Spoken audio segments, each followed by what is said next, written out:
अकल के अंधे दोस्तों, आज पेश है आपके सामने गोयल कॉमिक्स। शेख चिल्ली। एक था शेख चिल्ली, दुल्हा कबाड़ा बनकर अपने निर्वाह करता था। उसके मस्तिष्क में अनेक तरह की योजनाएं बनती, परंतु उसका दुर्भाग्य यह था कि वह अपने आप को जितना बुद्धिमान समझता उतना ही मूर्ख सिद्ध होता। एक दिन कपड़ा बुनते बुनते उसके मस्तिष्क ने सहसा एक विचार आया और अपनी माँ से कहा, माँ, यह किसान लोग कितने चालाक होते हैं। अपने खेतों में सभी फसलें उगाते हैं, ज्वार बाजरा मक्का चावल भी। और एक खेत तो हमारे पास भी है माँ, हम कोई फसल उगा सकते हैं। तू क्या उगाएगा? तू खेती करना ही नहीं आता, तू पागल है कहीं। सूत भी उगाया जाता है, मगर मैं सूत और कपड़ा काम तो जानता हूँ। वह कि अपने खेत में सूत उगाऊंगा। शेख चिल्ली ने गहराई से सोचता है। और जब खेत में अपने खेत में गेहूं फसल उगा सकते हैं तो मैं सूत क्यों नहीं उगा सकता। तो यही सोच शेख चिल्ली ने तैयार में जुट जाता है। वह अपना काम छोड़कर सूत को छोटे छोटे टुकड़ों में काटने लगता है। इतने टुकड़े ठीक हैं। और उसके बाद शेख चिल्ली के अपने खेत में फावड़े से खोद कर तैयार किया और उसमें थोड़ी थोड़ी दूर पर सूत के टुकड़े दबा दिए। खूब मेहनत करता हूँ, फसल अच्छी होगी। और सूत का वह टुकड़ा कुछ दिन बाद पौधा बन जाएगा और उसमें ढेर सारा सूत लगेगा। और कोई पशु फसल को न चर जाए, इसलिए मैं शेख चिल्ली खेत पर एक झोपड़ी बनाई। माँ नाराज हुई, यह क्या कर रहा है शेख चिल्ली? झोपड़ी बना रहा हूँ माँ, मैं यहीं रहूँगा और मेरी फसल को कोई नुकसान न पहुँचाए। कौन सी फसल? मैंने खेत में सूत बोया है, तुम देखना मेरे खेत में सूत पैदा होगा, जल्दी अमीर बन जाऊंगा। और बुढ़िया ने शेख चिल्ली की मूर्खता पूर्ण बात सुनकर अपना सिर पकड़ लिया। आए मेरा भाग्य फूट गया। और शेख चिल्ली अपने झोपड़ी का डंडा लेकर बैठ गया। अब देखता हूँ मेरी इस फसल को कौन नुकसान पहुंचाता है। और दिन में शेख चिल्ली अपने खेत के निकट दो व्यक्ति को देखा। उसने झोपड़ी से निकलकर उनको रास्ता रोक लिया। कौन हो तुम? हम चोर हैं। अगर तुम अगर हम तुम्हें किसी प्रकार का नुकसान नहीं पहुंचाएंगे। तुम लोग चोर किसके कितना कमा लेते हो? कभी कभी तो काफ़ी माल हाथ लगता है, कभी कभी होता है कि कुछ भी न मिलता। शेख चिल्ली ने सोचा, इससे अच्छा और बिना बेचारा का काम कोई नहीं हो सकता। वह निश्चित कर लिया कि वह भी चोरी में साथ जाएगा और चोरी किया करेगा। ठीक है, तुम लोगों को क्या अपने साथ ले चलोगे? यदि ऐसा नहीं करोगे तो मैं तुम्हें पकड़वा दूंगा, मुसीबत हुई। यह सुनकर दोनों चोर घबरा गए और शेख चिल्ली को लेकर चल पड़े। चोरी करने मुझे ढेर सारा माल मिलेगा, हे ईश्वर हमारी मदद करना। और फिर चोर करने के लिए कि भंगी के घर में घुस गए। देखो, कोई आवाज़ मत करना, मैं मूर्ख नहीं हूँ। और भंगी के घर में चोर तो नकदी और सोना खोजने लगे। और शेख चिल्ली ने ढोल को देख लिया जो खूंटी पर लटक रहा था। वह उसे देखते ही सोचने लगा, वह ढोल यह मेरे लिए ठीक रहेगा, इसे बजा कर मेरा दिल भी बहलता रहेगा और कोई मेरी फसल को हानि भी नहीं पहुंचाएगा। शायद इस संदूक में कुछ हो, मुझे भी लगता है। और ढोल ठीक है, यह देखने के लिए शेख चिल्ली ने उसे बजाया। ढोल की आवाज़ सुनकर घर के लोग सारे चिल्लाए, चोर चोर पकड़ो पकड़ो। और चोर अपनी जान बचाकर भागे। शेख चिल्ली ढोल छोड़कर भागा। हाय, मेरा ढोल कितना अच्छा बजाता था, जल्दी चलो भागो। और किसी प्रकार बचकर चोर अपने घर चले गए। शेख चिल्ली अपने खेत में आ गया और तत्पश्चात पश्चाताप करने लगा। यही यदि मैं ढोल मिल जाता तो यह मैं अकेला मिल जाता तो मुझे इस समय अकेलापन महसूस ना होता। और दूसरे दिन चोर फिर आए। शेख चिल्ली ने उनका रास्ता रोक लिया। आओ दोस्तों, नहीं शेख चिल्ली, हम तुमसे बात नहीं करेंगे। कान कल तो तुमने ढोल बजाकर पकड़वा दिया होता। ओह, मुझे ढोल की जरूरत थी तुरंत, परंतु मैंने देखना चाहता था कि वह फूटा तो नहीं है। अगर अब ऐसा नहीं होगा। नहीं, तुम फिर कोई मूर्खता करोगे, हम तुम्हें साथ नहीं ले जा सकते। ठीक है, मैं तुम्हें तुम्हारे विषय में गांव वालों को बता दूंगा और तुम पकड़े जाओगे। फिर मुसीबत। और मजबूरी थी, चोर घबरा गए, शेख चिल्ली को अपना साथी बनाना पड़ा और गांव में एक बूढ़ी औरत के घर में घुस गए। बूढ़ी औरत सो रही थी और निकट ही चूल्हे पर पतीली रखी थी। इसमें तो खीर है, गर्मा गर्म खीर। बुढ़िया ने सुबह के लिए बचा कर रखी है, चलते चलते खीर से पेट भर लो। और सोती हुई बुढ़िया का एक हाथ चारपाई के नीचे लटक रहा था। यह देख शेष चिल्ली ने सोचा, बेचारी, इसे भी भूख लगी है, अपना हाथ फैला रही है, खीर मांग रही है। और ऐसा सोचते ही वह अपने साथियों से बोला, हम कितने स्वार्थ हैं, जिसने खीर बनाई उसे तो खीर नहीं दे रहे, क्या मतलब। और कोई शेख चिल्ली का मतलब समझ पाता, इससे पहले ही चमचा भरा खीर बुढ़िया की हथेली पर रख दिया। ले बूढ़ी अम्मा, तुम भी खीर खाओ। और गर्मा गर्म खीर बुढ़िया के हाथ में डला तो वह चीख पड़ी, हाय मार डाला, जला डाला कौन है। और बुढ़िया की चीख सुनकर पड़ोसी जाग गए, चोर चोर पकड़ो पकड़ो। और शेख चिल्ली तथा उनके साथी भागने में भलाई समझी, भागो, अब तो भागने में भलाई है। बुढ़िया तो जहर की पुड़िया निकली, मैंने तो खीर दी थी, उसने शोर मचा दिया। अकल बड़ी भैंस। एक दिन एक समय किसी गांव में चौपाट में एक जमींदार, एक पटवारी, एक व्यक्ति, अन्य एक पंडित तथा 4 व्यक्ति बैठे थे। उस समय घुड़सवार वहां आया, उसने राम राम कहकर आगे आगे चला गया। उसके साथ ही चारों व्यक्ति विवाद छिड़ गया। घुड़सवार ने राम राम मुझे की है, नहीं मुझे की है, जमींदार हूँ इसलिए मुझे की है, यह झूठ है, राम राम तो मुझे की है। और जब किसी प्रकार भी निर्णय नहीं हुआ तो जमींदार ने कहा, घुड़सवार अभी दूर नहीं गया है, क्यों न हम उसे पूछ लें कि उसने राम राम किसको की है। और जमींदार का सुझाव सभी को पसंद आया और चारों जल्द ही गांव से निकले। और उसने घुड़सवार का रास्ता रोक कर पूछा, सच सच बताना, तुमने राम राम किसको की है, झूठ मत बोलना। वही ऐसा सुनकर घुड़सवार मुस्कुराया और सोचने लगा, अजीब आदमी है, इतना भी नहीं जानते कि एक स्थान एक ही स्थान पर बैठे तो राम राम सभी को की गई थी। और उसने एक बात सूझ पड़ी, वह बोला, भाइयों सुनो भाइयों, राम राम उस व्यक्ति को की है जो आप लोगों में सबसे बड़ा मूर्ख है। अब अब इस बात का फैसला आप स्वयं कर लें। और ऐसा कहकर घुड़सवार अपने रास्ते पर बढ़ गया। और चारों जाते ही विवाद छिड़ गया, सबसे बड़ा मूर्ख तू है, मैं हूँ, नहीं सबसे बड़ा मैं हूँ, इसलिए राम राम मुझे की गई है।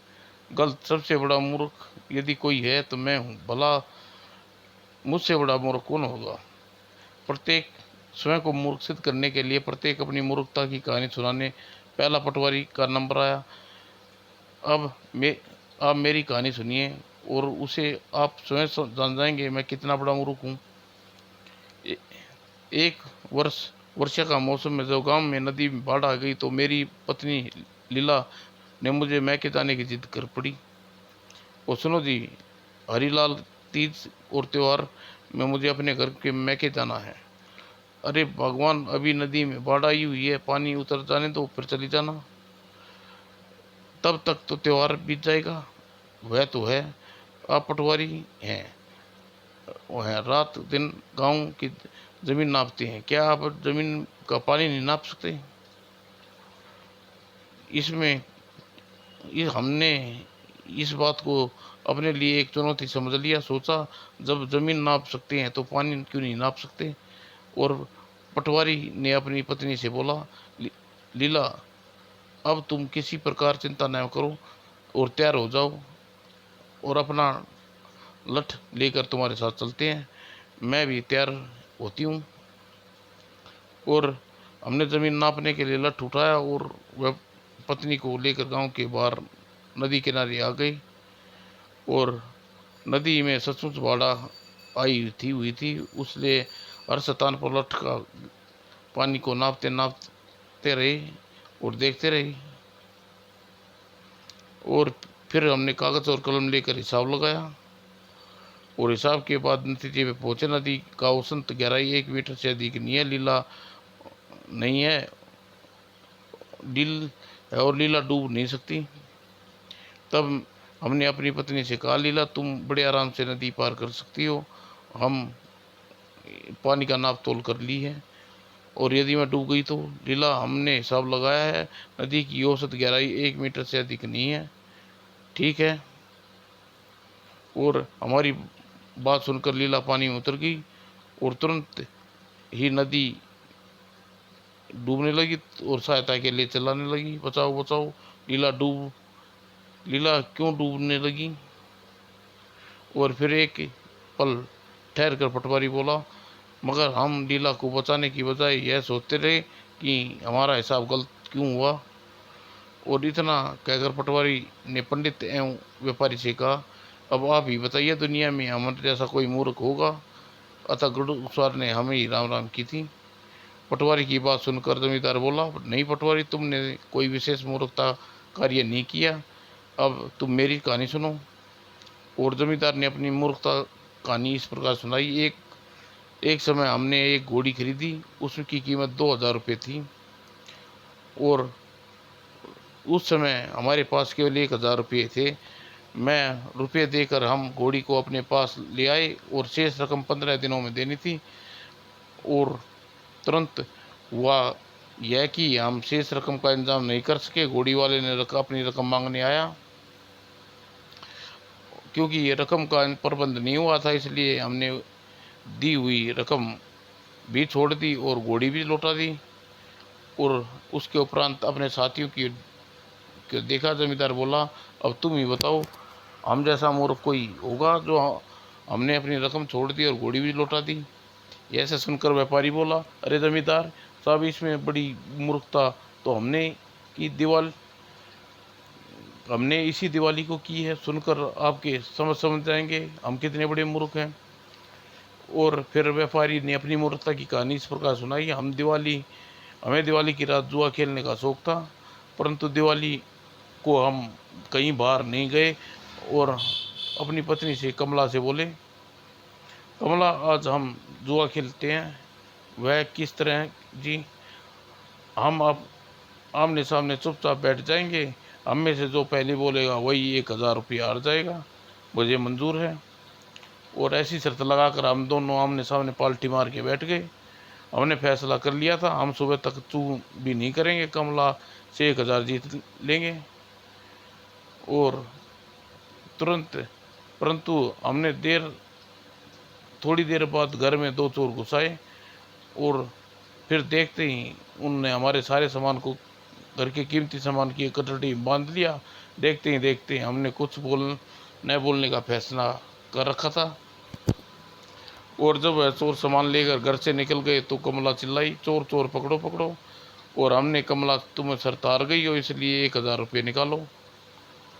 और यह कहकर व्यापारी ने जमींदार और पटवारी पंडित की तरफ देखा, अब आप ही बताइए, कोई होगा हमसे बड़ा मूर्ख? चोर हमारे घर में सामान ले गए और केवल 1000 रुपये जीतने के लिए चुप बैठे रहे।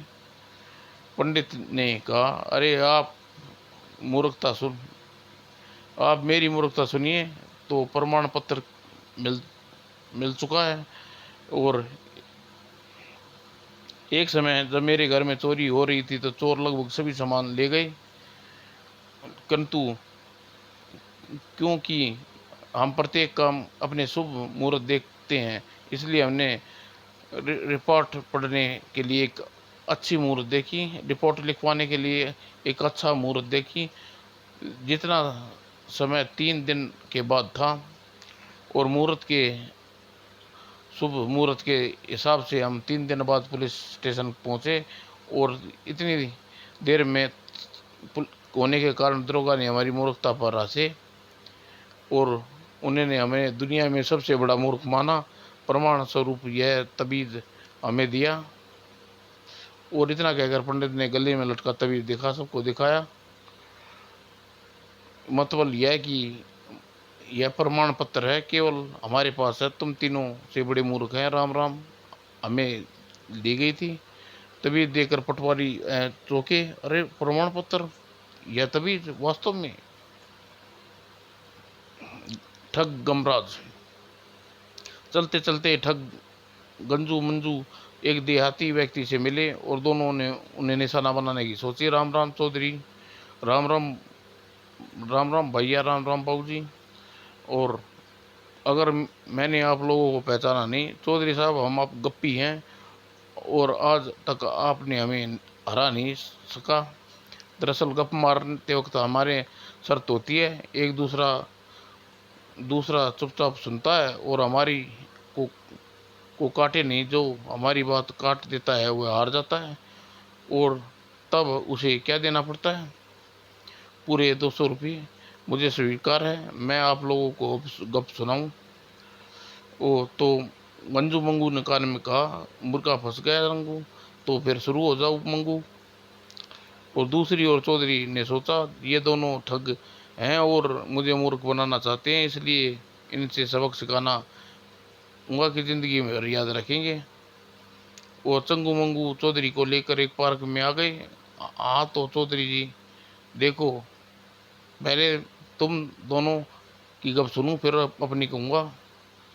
ठीक है चौधरी, पहले मैं कहता हूँ। और तुरंत मंगू ने अपनी गप सुना, इस प्रकार सुनाई। चौधरी जी, एक समय में हवाई जहाज उड़ा रहा था। अच्छा। और मेरे हवाई जहाज का चाल 1 लाख मीटर प्रति घंटा थी। दरअसल मुझे स्वर्ग के देवता वरुण ने से मिलना जाना था, जरूर जा होगी। और असल में वह वर्षा न होने के कारण देश में अकाल पड़ गया था, जंगल से गुजर रहा था, तब वर्षा नहीं हुई तो जंगल भी सूखने लगे थे, मंगू कहता था। और उस उस समय स्वर्ग में बिल्कुल निकट था तो ऐसा हुआ कि एक मच्छर ने मेरे प्लेन से सामने से आकर टकरा गया और मेरा प्लेन क्रैश हो गया। सच में ऐसा हुआ होगा। और मेरा प्लेन मच्छर से टकराने के टुकड़े टुकड़े हो गया, परंतु उससे कूद कर सुकुशल धरती पर आ गया। यह तो बहुत अच्छा हुआ। फिर मैं जहाँ गिरा वहाँ बांस का जंगल था। मैं तुरंत बांस का एक बड़ा बांस मिला, अवश्य मिला होगा। और तब मैंने बांस उठाकर जोर से आकाश में बादलों को पीटने लगा। तो फिर बादल रोए होंगे, आखिर मार पड़ने से भूत भी रो उठते हैं। और फिर विवश होकर बादलों ने बरसना पड़ा। तो फिर वर्षा होने पर हरे भरे जंगल हो गए होंगे। आप इतना गप सुनकर भी मंगू ने पूछा, अब चौधरी आप, क्या मैंने सबको झूठ कहा था? बिल्कुल नहीं, तुम्हारा प्लेन निश्चित रूप से किसी मच्छर से टकराकर टुकड़े टुकड़े हो गया होगा। तुमने बांस वाली बात भी कही, वह असंभव नहीं है। किसी जंगल में बांस निश्चित रूप से हो सकते हैं। और उपरांत रंगून ने अपनी गप सुनाई। अब मेरी सुनो, गप सुनो चौधरी, मुझे विश्वास है तुम्हारी गप मंगू से भी अच्छी होगी। चौधरी, एक समय मैं अपनी बंदूक लेकर जंगल में शिकार खेलने गया। अच्छा। फिर? अचानक जंगल में सबसे पहले एक भालू मिला। उसे देखकर इतना घबरा गया कि बंदूक मेरे हाथ से छूटकर पड़ी। सुनकर ही मैंने सुना था भालू खतरनाक जानवर होता है। और फिर हुआ यह कि मैं आगे आगे और भालू मेरे पीछे पीछे। मैं सिर पर पांव रखकर भाग कर रहा था और बचने के लिए मैंने एक गुफा में घुस गया। बड़ी मजेदार बात। फिर? और एक पल ठहर कर रंगू ने फिर कहा, मगर गुफा में घुसते ही मैंने वहाँ से बैठे एक शेर को देखा तो मेरा जिस्म खून ही नहीं रहा। और फिर समय मेरा पीछा करता हुआ भालू भी वहाँ पहुँच गया। अच्छा, शेर और भालू? हाँ, वह दोनों मुझे खाने के लिए अपना अपना मुंह खोल रहे थे। कि ऐसा देखकर मेरे दिमाग में तुरंत एक युक्ति आई। मैंने उनसे कहा, देखिए आप लोग पहले लड़ाई करें और जो जीत जाए वही मुझे खाएगा। फिर क्या हुआ? फिर अब मुझे खुशी हुई कि शेर भालू की भाषा को समझ नहीं रहा था और एक दूसरे से लड़ने लगे। वह लड़ाई बड़ी मनोरंजक होगी। हाँ, और फिर हुआ ये कि शेर ने भालू को खत्म कर दिया। और फिर वह विधि शेर मेरी और खा जाने वाली नजरों से देखता रहा, पर उसका इरादा समझ कर डर गया। अच्छा, और मैंने उस पर मौत के मुंह में हाथ था। उसने सहसा मैंने काम लिया, जल्दी शेर के दोनों कान पकड़ लिए। और चौधरी ने बड़े ध्यान से मंगू की गप सुन रहा था। और मैंने शेर के मुंह में ऐसा थप्पड़ मारा, वो चकरा कर गिर पड़ा और मर गया। तुम सचमुच बहादुर हो। रंगू ने आगे कहा, शेर को मारकर मैं बड़ी शान से गुफा से निकला और अपनी भूख मिटाने के लिए खजूर के वेश पर चढ़ गया, खजूर खाने लगा। वो थोड़ी देर बाद मेरा पेट भर गया, तो किंतु जब मैंने ऊपर से उतरने की कोशिश की तो उतरा नहीं जा सका। खजूर का पेड़ बहुत अधिक लंबा होता है ना। अतः मैंने विवश होकर घर की ओर सीढ़ी उठाकर लाया और फिर सीढ़ी लगाकर नीचे वृक्ष पर उतर गया। ओह चौधरी, मेरी कहानी कैसी लगी? क्या वो ऐसा हो सकता है? चौधरी ने उत्तर दिया, मैं तुम्हारी इस कहानी से पूरी तरह सहमत हूँ रंगू। और चौधरी के मुंह से ऐसा सुनकर रंगू और मंगू का चेहरा देखने लगे। और मंगू रंगू का कान में कहा, यह तो पूरा गाक निकला रंगू। तो यह तो किसी प्रकार भी काबू में नहीं आ रहा।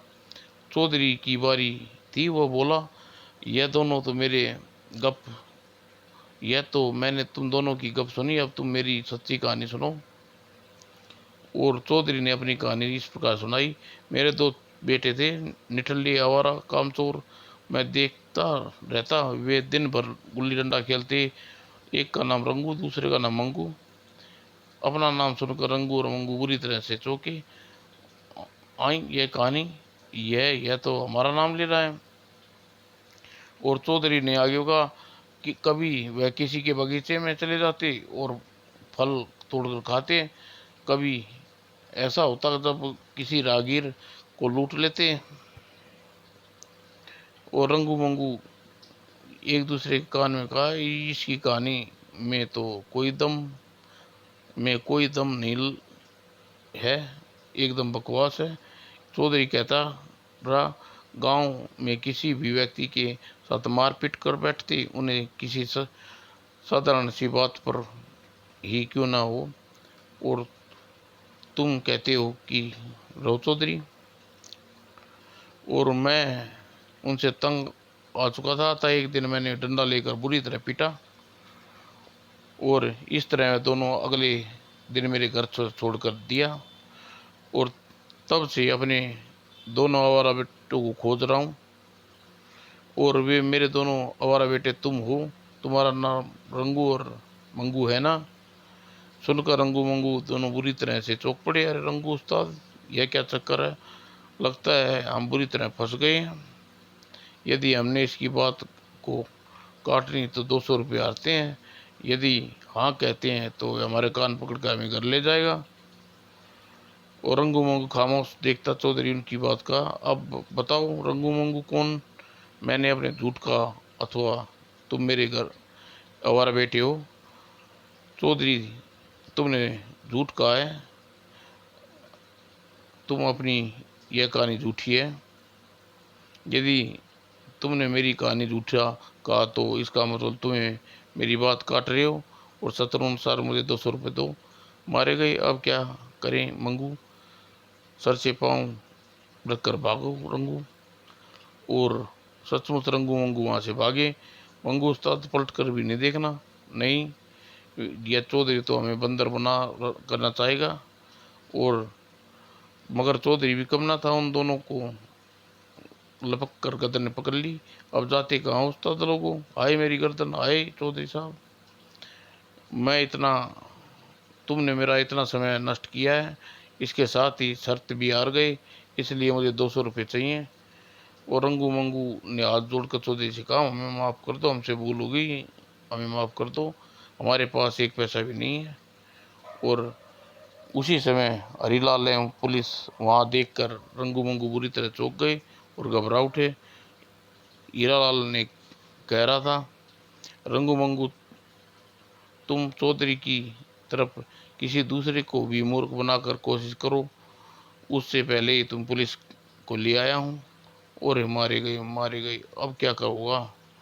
और तभी पुलिस ने आगे बढ़कर कहा, रंगू मंगू, मैं तुम्हें ठगी है हीरालाल के घर में मुर्गी चुराने के जुर्म में गिरफ्तार करता हूँ।